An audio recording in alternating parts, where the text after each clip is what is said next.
Dubai. यह बात है 2003 की, जब दुबई के शेख ने समंदर में द वर्ल्ड प्रोजेक्ट की कंस्ट्रक्शन स्टार्ट की। समुद्र में 300 आइलैंड बनाने का यह प्रोजेक्ट अर्थ शेप की तरह दिखने के लिए बनाया जा रहा था, जिसमें लग्जरी होटल, स्विमिंग पूल के साथ साथ सब कुछ बनाया जाना था, जिसका अंदाज़ा लगाना भी काफ़ी मुश्किल था।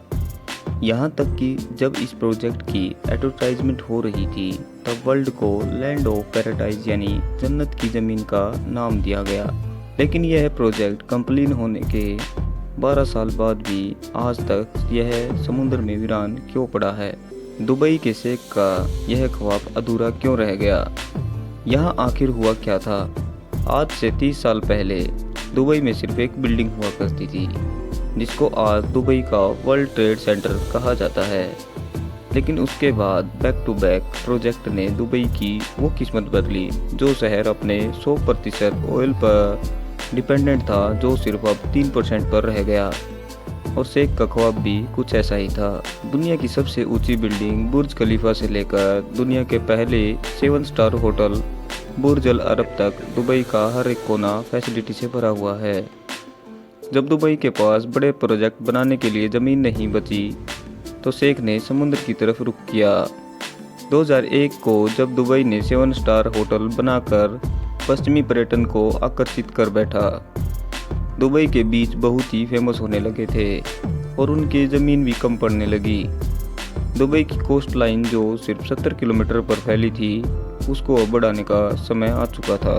आखिरकार 2001 में सबसे पहले पाम जुमेरा पर काम स्टार्ट कर दिया गया, क्योंकि यह प्लान किए गए आइलैंड में सबसे छोटा आइलैंड था।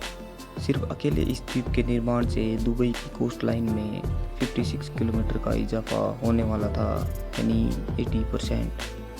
दुबई के शेख को यह प्लान इतना भा गया कि इस द्वीप के साथ बाकी दोनों द्वीप पर भी काम करना स्टार्ट कर दिया गया। इन 3 प्रोजेक्ट के अलावा एक मेगा प्रोजेक्ट भी था, जिसने पूरी दुनिया की नज़र अपनी तरफ खींच ली थी। वो प्रोजेक्ट द वर्ल्ड के नाम से लॉन्च किया गया, जिसमें टोटल 300 आइलैंड मौजूद थे। द वर्ल्ड का डिज़ाइन अर्थ के हिसाब से रखा गया था। इसमें हर कंट्री के नाम से अलग अलग आइलैंड बनाए जाने थे।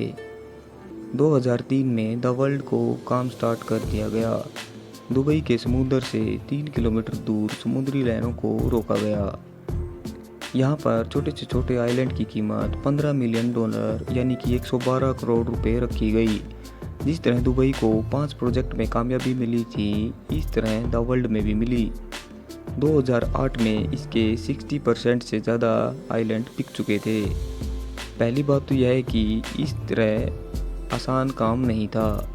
ऊंची ऊंची लहरों के बीच एक छोटा सा आइलैंड बनाना भी बहुत ही मुश्किल होता है। यहाँ तो फिर दुबई ने 300 आइलैंड बनाए थे। सिर्फ एक आइलैंड को बनाने में इतनी रेत इस्तेमाल हुई कि इतने में एक स्टेडियम को पूरी तरह भरा जा सकता था। अगर पत्थरों की बात की जाए तो एक पत्थर 500 हाथियों के वजन के बराबर था। 9 किलोमीटर लंबा और 6 किलोमीटर चौड़ा यह प्रोजेक्ट बनाने में दुबई को $14 अरब का खर्च करना